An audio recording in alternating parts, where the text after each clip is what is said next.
Nze namanya Azawi nga tukyali mu big talent ffenna bakuba abasinga temwamanya nti Azawi yaliko mu big talent naye omu ku backup bwalaba nga babakinga nga Kenzo bw'oyagala omulaba genda okebere 10 years of Eddie Kenzo eyali ku Serena Hotel ojja kumulaba yomu ku bawala abo so twabeeranga naye yalinga mukozi mulungi ayamba ayagaliza kyoba tosobola nga akulagirira so nzize wano olw'omukwano ogwo gwe twalina okuva edda ate nsanyuse nnyo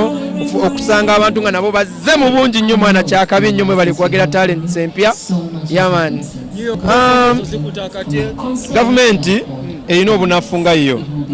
gavumenti programs nyingi ze yateekawo ze yalema okutuukiriza so ebiba biyiseemu ereme kunenya just etunulire wa wetadde obunafu bweba ekyakkiriza abaana abato okuperforminga ekiro kitegeeza erinamu obunafu mu bintu ebimu badde nsaba baterezemu mu bunafu obwo then bwe babuyiseemu babuleke kubanga bwatuuka buli muntu woyagala bwolabira omukisa woyitawo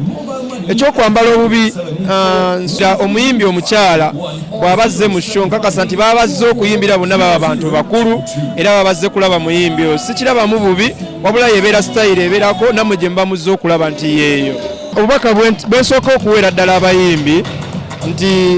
jangu mulimu ng'omanyi kikyozza okukola nti ndi muyimbi siri mutetenkanya siriki mulimu abajja mulimu gw'okuyimba nga tebamanyi nti mulimu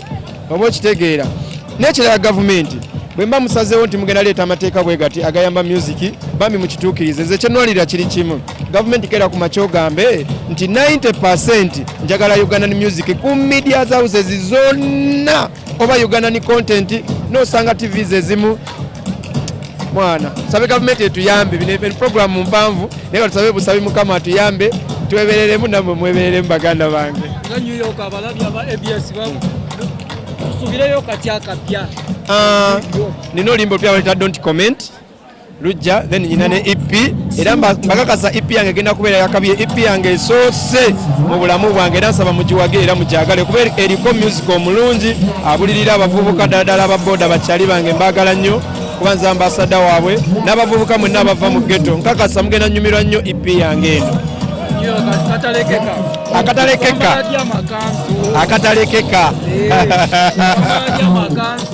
amakanzu gajja anytime kasooka tutereeze omulimu kasooka tukubira abantu music mwana abantu waliwo ennyota mu industry gomenti mu industry temulimu nnyimba ziwera 3 nga hiti